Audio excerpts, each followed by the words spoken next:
Hello everyone, আসসালামু আলাইকুম। Welcome to Labanya's daily blog. তো তোমরা সবাই কেমন আছো? আশা করি তোমরা সকলেই ভালো আছো এবং আমিও আলহামদুলিল্লাহ ভালো আছি। তো ভিডিওর শুরুতেই তোমরা দেখতে পাচ্ছ যে পিঠা, এই পিঠাকে আমাদের অঞ্চলে হচ্ছে দইলা পিঠা বলে। তো তোমাদের অঞ্চলে এই পিঠাকে কী পিঠা বলে সবাই কমেন্ট করে জানাবে। সো আজকে দেখাবো কীভাবে পিঠা বানাতে হয় এবং কি কি করলাম তোমাদের সাথে শেয়ার করব। তো এখানে অলরেডি হচ্ছে নিচে উপরে ছাঁকনি আছে, নিচে আর কি গরম পানি ফুটিয়ে নিছে, তারপর ওই ছাঁকনির মধ্যে পিঠাগুলো দিয়ে দেওয়া হয়েছে। সিদ্ধ হওয়ার পরে পিঠাগুলো একদম খাওয়ার জন্য উপযুক্ত হয়ে যাবে। তারপর আম্মু এই পিঠার ডো দিয়ে আমাকে খুঁটি পাতিল বানিয়ে দিচ্ছিল, ছোট ছোট পাতিল, ছোট ছোট ঢাকনা, অনেক কিউট কিউট। তারপর আবার সেই পাতিলের ভিতরে ছোট ছোট লাড্ডু বানিয়ে দিচ্ছিল গোল গোল করে। পাতিল আর লাড্ডু বানানো শেষ, এখন হচ্ছে পাতিলের ঢাকনা বানাবে। তো তোমরা এই ভিডিওটা দেখে এই প্রসেসে তোমরা ওইভাবে কিউট কিউট করে খুঁটি পাতিল বানাতে পারবে। তো এই তো আমার পাতিল আর ঢাকনা বানানো শেষ। তো এখন পাতিল আর ঢাকনাটা হচ্ছে চার সাইডে মেরে দিল, কারণ যখন সিদ্ধ করবে তখন নাকি ছেড়ে যায়, পাতিল নষ্ট হয়ে যায়। তো আম্মুর দেখে ইন্সপায়ার হয়ে আমিও একটা পাতিল বানালাম। তোমরা কমেন্ট করো কারটা বেশি সুন্দর হয়েছে। অবশ্যই আম্মুরটা সুন্দর হয়েছে, বিকজ আমি তো এক্সপার্ট না, আমি আগে কখনো বানাই নাই, ফার্স্ট টাইম বানাইলাম। আম্মুরটাই বেশি ভালো হয়েছে। তো এইখানে আমি মিনি মিনি দইলা পিঠা বানাচ্ছিলাম, এগুলো দেখতে অনেক বেশি কিউট হয়। আর আমার কাছে কেন জানি মনে হয় যে ছোট দইলা পিঠারগুলোর টেস্ট অনেক বেশি বড়গুলার থেকে। তো গাইজ দেখো, দীর্ঘ 20 মিনিট পর একটা ছোট্ট দইলা পিঠা বানাতে সক্ষম হয়েছি, তাও পারফেক্ট হয় নাই। তো এখানে দেখো আমার মিনি পাতিল আর ঢাকনা। তো পাতিলটার ভিতরে হচ্ছে ফাঁকা ছিল। আম্মু যেহেতু লাড্ডু দিছে, তো ভাবছিলাম আমিও কিছু একটা দিব। তো ভাবতে ভাবতে পরে মনে হলো যে আমি ছোট ছোট মিনি দইলা পিঠা বানাইয়া এই পাতিলের ভিতরে রাখবো। তো আবারও অনেক কষ্টের পর ছোট ছোট কয়েকটা দইলা পিঠা বানাতে সক্ষম হয়েছি আমি। তো এখন আমার পিঠাগুলো বানানো শেষ, এখন পাতিলের ভিতরে সাজিয়ে রাখবো। তো এই তো দেখো অনেক কিউট লাগতেছে না? আর এখন আমিও হচ্ছে ঢাকনা দিয়ে পাতিলটা মেরে দিব। তো এই তো আমার বানানো শেষ, রান্নাঘরে আম্মুর কাছে নিয়ে দিলাম আর বললাম এটা আমাকে সিদ্ধ করে দাও। বলতে বলতে আগের পিঠাগুলো সিদ্ধ হওয়া শেষ। আম্মু বলতেছে এখন নাকি বাকি পিঠাগুলো দিলে একটার সাথে আরেকটা নাকি লাগবে না, তাই আর কি আম্মু সব পিঠা আর আমার পাতিলগুলো দিয়ে দিচ্ছে সিদ্ধ হওয়ার জন্য। বলতে বলতে আমাদের বেবি উঠে গেছে আমাদের সাথে পিঠা বানানোর জন্য। তারপর আম্মু বলল ছাদে গিয়ে আমাদের বাবুর কাপড় আনতে।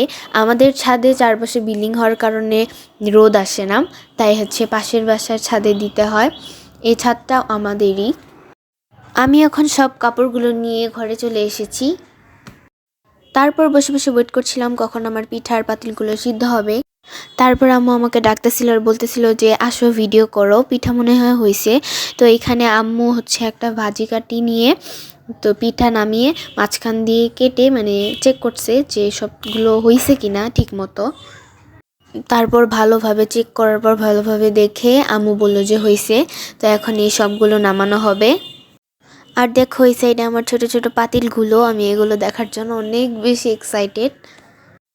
তো দেখো এখানে হচ্ছে সব পিঠাগুলো নামিয়ে নেওয়া হচ্ছে।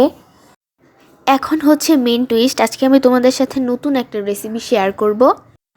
এখানে দইলা পিঠার যে ডোটা ছিল সেটা অনেকটুকুই বেঁচে গিয়েছিল।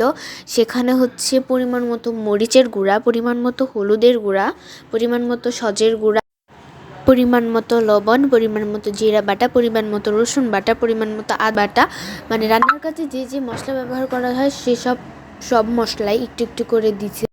সব মশলা দেওয়া শেষ, এখন সব মিলিয়ে ভালোভাবে মেখে নেওয়া হচ্ছে।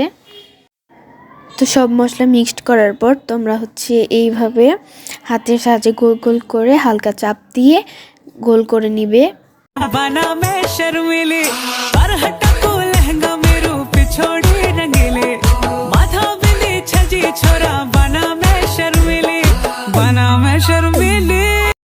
তো দেখো এখানে আমার সব খুঁটি পাতিলগুলো সিদ্ধ হয়ে গেছে। তো প্রথমে আমি আমার বানানো খুঁটি পাতিলটা খুলছিলাম। তো দেখো আমার খুঁটি পাতিলের ভিতরে ছোট ছোট দইলা পিঠা আছে। তো এখন আমি টেস্ট করে তোমাদের সাথে শেয়ার করব। খেলাম, অনেক মজা হয়েছে। ছোট ছোট পিঠাগুলো আমার কাছে আগে থেকে অনেক বেশি ভালো লাগে। অনেক কিউট কিউট, তো তবে অনেক বেশি মজা। এখন যেটা দেখতে পাচ্ছ এটা আম্মু বানিয়ে দিছে। এখন এটা খুলছিলাম, ভিতরে আছে অনেকগুলো লাড্ডু। এই যে আমার খালি পাতিল, ভিতরে থাকা সব লাড্ডু খাওয়া শেষ। এখন পাতিল ভেঙে খেয়ে ফেলবো। আমার খাওয়ার পর তোমাদের জন্য পাতিল ভরে রেখে দিলাম, কারণ তোমরা এতদূর ভিডিওটা দেখছো, তোমাদের এর জন্য কিছু পাওয়া উচিত। তোমরা যেহেতু ফুল টাইম আমার সাথে ছিলে, তাই তোমার জন্য এটা রেখে দিলাম। এখন দেখাবো কিভাবে আমার বানানো রেসিপিটা কিভাবে পরিপূর্ণ খাওয়ার উপযোগী করে খেতে হয়। তো এটা হচ্ছে তেলে ভাজতে হবে, তেলে ভেজে তারপর খেতে হবে। তো ভিডিওতে দেখতে পাচ্ছ এটা অনেক বেশি ক্রিস্পি। এই যে গাইস, হচ্ছে আমার স্পেশাল রেসিপি। এটা আমার রেসিপি না, এটা আমার বোনের রেসিপি।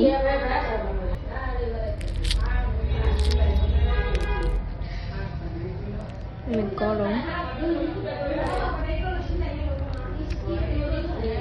সো এটা এখন টেস্ট করে তোমাদেরকে জানাবো যে এটার টেস্ট কেমন। বিসমিল্লাহ।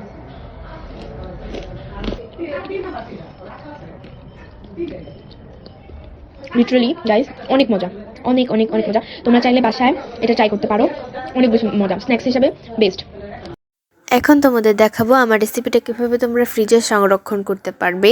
তো অ্যাট ফার্স্ট যেই ডোটা আছে সেটা হচ্ছে একটা বাটিতে নিয়ে তোমরা ফ্রিজে রেখে দিতে হবে, তাহলে এটা প্রায় 1 সপ্তাহের মতো ফ্রিজে ভালো থাকে এবং তোমরা যখন খাবে তখন বানিয়ে বানিয়ে খেতে পারবে। আর আজ এই পর্যন্তই। Thanks for watching, bye bye.